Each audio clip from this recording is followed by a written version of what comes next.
Seguimos en As Mundial repasando lo que nos ha dejado este Mundial de Fútbol y ya involucrando a los clubes también en las discusiones. Hemos hablado del Barça, hemos hablado del Real Madrid, hemos hablado del Atlético de Madrid, que vuelven a ser protagonistas a partir de ese momento, porque ya el tema de selecciones muere un poco y vuelve para ustedes en Europa en septiembre, para nosotros en eliminatorias ya, hasta marzo, pero bueno, hay fecha FIFA, algunos amistosos también. Siempre es bueno volver a casa, ya estamos desde Bogotá. Nuestros compañeros están en Madrid, Gabriel Ramírez está en México, pero Eduardo, pues siempre es bueno volver a casa, retomar. Sí, sí, sí, sí. La verdad que se hizo un poco complicado por el jet lag, que yo me fui antes que tú en cuartos de final. Y fue bastante duro, no te voy a mentir. Luego también el hecho de rehacerme en el día a día el trabajo y tal. Sobre todo cuando dejas el mundial, creo que te habrá pasado a ti también. El dejar el mundial y dejar de lado a los agentes, a los clubes que te hablan y demás y te dicen, oye, sácame esto, sácame lo otro, tal, o cóbrame esto. Tienes trabajo acumulado de prácticamente 3 semanas y ponerte al día con todo eso estando de vacaciones es como que te cohíbe demasiado hacer cosas fuera de tus horas fuera del trabajo. Bueno, vamos a volver al Mundial y hacemos un paralelo con los clubes nuevamente para saber también la actualidad de cada uno de ellos. Pero vamos a hacer el paralelo con el Mundial, con algunas categorías que no se premian durante la Copa del Mundo, durante la celebración de la premiación, y que yo creo que vale la pena mencionar. Por ejemplo, una de ellas es la selección revelación de este Mundial. Para ti, ¿cuál fue, Reme? Pues para mí, a lo mejor no es revelación, pero sí sorpresa de cómo luego ha ido haciendo el mundial y es Inglaterra. Inglaterra, a pesar de ser Inglaterra, pero cuando salió la convocatoria de Tuchel, todo el mundo decía, falta Foden, falta Alexander Arnold, faltaba mucha gente e incluso sobraba gente que decían, ¿por qué han convocado a este chico? Y todo el mundo tenía muchas dudas de Inglaterra y fíjate dónde ha llegado. Así que más que revelación, a lo mejor sorpresa de que no se esperaba tanto de Inglaterra este año. Bueno, ¿y el tuyo, Gabriel, en México? Para mí es Noruega. Solo demuestra que Erling Haaland está a otro nivel por completo y con un poco de ayuda como de Martin Odegaard puede llevar un equipo muy lejos. El androide yo creo que va a estar listo para la siguiente Copa del Mundo y seguir demostrando que puede poner a su país y a toda una nación a soñar con llegar lejos en el certamen. Eduardo Burgos, ¿coincides? Noruega, Inglaterra. Cabo Verde, Cabo Verde. La gran sorpresita del Mundial, Bociña que de repente pasó a tener, creo que ahora son 20 millones de seguidores. Y lo único que hizo fue seguir a mujeres, pero bueno, quitando ya ese pequeño inciso, Cabo Verde empató contra España, campeona posterior del Mundial, empató contra la subcampeona del mundo, golazo de Cindy Cabral, que al final fue prácticamente el gol del Mundial para mí. Y empató contra Uruguay. Al final es unas situaciones en las que nadie esperaba nada, de las que nadie daba un duro, que iba a estar en 16 de final, y consiguió hacer lo que nadie esperaba. Para mí, a pesar de que se habla mucho de Bélgica, se habla mucho de Marruecos, se habla también de Inglaterra o la que ha dicho el compañero Gabriel, yo la verdad me quedo con Cabo Verde. Para mí es la favorita, incluso ya con un poquito de cariño y todo. Sí, es una selección de la que no se esperaba mucho y hizo muchísimo. Yo no sé quién hizo sufrir más a Argentina, si Cabo Verde o Egipto. Las dos la pusieron contra la pared, realmente. Las dos la han puesto contra la pared, pero uno de los goles del Mundial creo que es justamente el del empate de Cabo Verde, ¿no, Sí, sí, Eduardo? el de Creo que es Cabral, el el de dos Cabral. dos. El de Cabral, el segundo, en el 97 creo que fue, que se tira ese centro chut, que se la come para un poquito el Diego Martínez, pero para mí gol del Mundial y posiblemente también Puskás del año.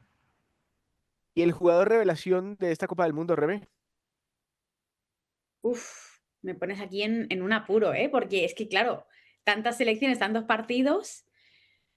Yo diría, a ver, es que no quiero tirar por algo típico. Voy a tirar, mira, voy a seguir el camino que haya marcado Eduardo con Cabo Verde y voy a decir Bosiña, porque su historia, la edad que tiene y todo lo que atajó siendo portero y lo que hizo, pues yo creo que ella solamente se lo merece.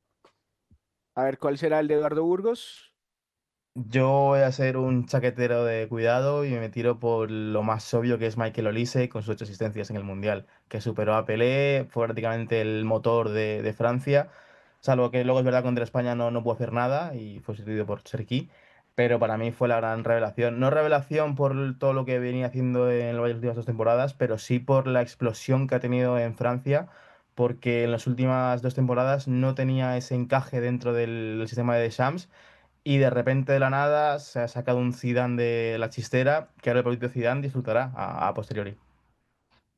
Para ti, Gabriel. A mí me van a ganar los colores, la verdad. Para mí es Gilberto Mora.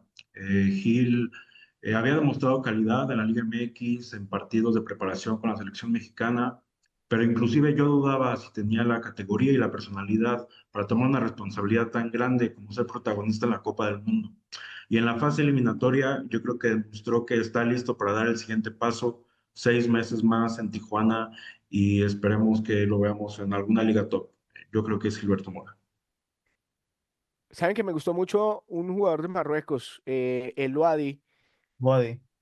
Me pareció muy interesante. Empezó muy bien, luego matizó, pero realmente tiene mucha calidad. Me parece que es uno de los jugadores de calidad que vimos en este mundial. Fíjate que Marruecos, antes de que empezara el Mundial, anunció en marzo que le habían fichado, que le habían robado a Francia.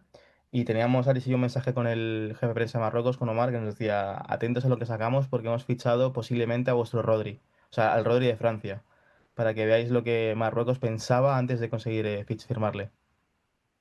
Y bueno, y demostró que tenía una calidad soberbia, soberbia. Y solo 18 años, ahora el City eso, quiere ficharle y pide el Lille 100 millones de euros. Al final no va a ser un One Season Wonder, el chico promete bastante. Bueno, ¿qué selección fue la decepción del mundial? Reme. Para mí, sin duda, Turquía. Turquía, además, yo le tenía muchas esperanzas a principio de Mundial, hice también como una especie de porra, ¿no? De mejor selección, mejor jugador, peor selección con mis amigos. Y yo dije que para mí revelación iba a ser Turquía. Y me salió mal la jugada. Cayó muy rápido. Jugadores como Yildiz o como Arda Güler no demostraron lo que suelen demostrar en la liga regular. Y fue una, vamos, una decepción total. Decepción total la selección de Turquía. Horrible, horrible mundial el que tuvo Turquía. A pesar de que su entrenador dijo que no, que habían llegado siempre en cada partido 13, 14 veces al arco rival. Pero ¿de qué sirve llegar un montón de veces si no marcas un solo gol? Eduardo Burgos. Yo voy a barrer para casa, para Sudamérica, y te diría Colombia, Brasil o Ecuador.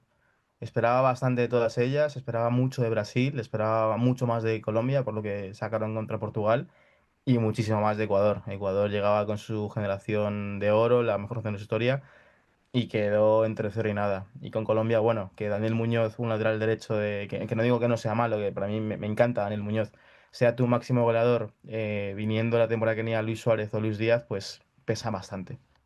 Gabriel Ramírez. Para mí es Portugal. El último mundial de Cristiano, con un mediocampo de ensueño, con Vitinha y Joao Neves, Joao Félix, al parecer en un buen momento, y me parece que no demostraron ni personalidad.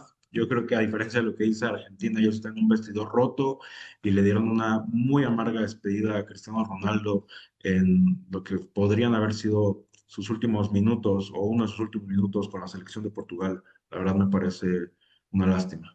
Lo de Portugal es bien penoso, lo de Portugal es terrible porque después de Francia para mí era la mejor nómina individual, no como equipo. Como equipo España Correcto. se le valora mucho y puede ser uno antes del Mundial, estoy hablando de antes del Mundial, uno de los 2 o 3 equipos que uno ponía ahí como favorito. Pero por nómina, Portugal tenía que estar entre las primeras 3 favoritas y lo de Portugal fue vergonzoso, Reme. Sí, fíjate además cuando jugamos contra ellos ya en la fase eliminatoria, daba miedo, honestamente daba miedo porque es verdad que sí, España es muy fuerte en cuestión de equipo, a lo mejor sacas nombres y hay nombres importantes, pero vas nombre por nombre, en posición por posición y Portugal tenía un nombre grandísimo en cualquier posición y eso asusta de primeras. Pero sí que es verdad que luego, tanto en este mundial como anteriormente en los últimos encuentros internacionales de selecciones, Portugal no ha conseguido que todos esos nombres encajen bien como equipo, como por ejemplo luego sí que ha pasado con España, que a lo mejor nombres no tan grandes, pero que luego en conjunto se hacen uno grande. Ese es el factor un poco más flojito que tiene Portugal ahora mismo y una pena porque, ya te digo, con esos nombres es que era muy raro que no funcionasen bien, pero algo hay que aún no encajan entre ellos. hay algo que no encaja, como lo de Bélgica. Bélgica se quedó en eterna promesa de mundial y no pasó nada, Gabriel. ¿No? El eterno caballo negro, eh, con una generación dorada desde 2014, 2018, que simplemente parecía que nunca encontraron un estilo de juego, nunca encontraron química entre ellos mismos, y lo han demostrado cada 4 años. Que no, que parece que solo se va a caer en un proyecto promesa y nada más, porque aparte esa generación dorada ya se está yendo, se esfumó prácticamente. De Bruyne va para afuera, Lukaku, eh, y no parece que tengan una buena generación de jóvenes para seguir con esa, aunque sea promesa. Y se quedaron sin técnico. Rudy García ha dicho no va más en la selección de Bélgica. Y claro, después de las declaraciones de Courtois, donde dice yo estaba para seguir en el partido, pero este señor me sacó, pues creo que todo se rompe. Y se rompe más cuando quien te reemplaza comete un error y llega el segundo de España, Eduardo. Sí, sobre todo ver la cara de Courtois al error de Lamens, que fue un cuadro, estaba destrozado. Pero bueno, lo que comentaba Gabri, esa selección ha dado todo lo que podía, se ha quedado en la nada, como tantas otras, caso de Países Bajos, caso de Brasil desde el 2006, que no se esperaba de ellos. Y es fútbol, pasa y ya está. A Francia también le ha pasado, llegaba como la favorita y al final cayó contra una selección que era un equipo más hecho. Y bueno, en este caso diría yo que con Portugal el caso es diferente porque no es lo mismo jugar con Kvaratskhelia, Dembélé y Doué por delante que estar con Cristiano, Joao Félix y Leao. Al final también tiene mucho que ver eso y los egos del vestuario. Ya solo por la pelea interna que hubo entre la novia de Joao Neves, Georgina, Cristiano, Nuno Méndez y demás, se notaba que eso dentro del vestuario había un caldo de cultivo bastante feo. Y veremos que ahora Jorge Jesús, me parece un técnico brutal, histórico. Era el que tenía que haber asumido antes de que llegara Roberto Martínez. Llega tarde. Cristiano creo yo que ya no llegará ni a la Euro ni al Mundial del 30. Posiblemente él por su mentalidad competitiva, por su hambre y demás lo intente, pero no estará para sumar minutos. Ahora, por su rendimiento no parece que pudiera llegar, porque el rendimiento fue muy pobre de Cristiano Ronaldo. Físicamente creo que ya le cuesta muchísimo.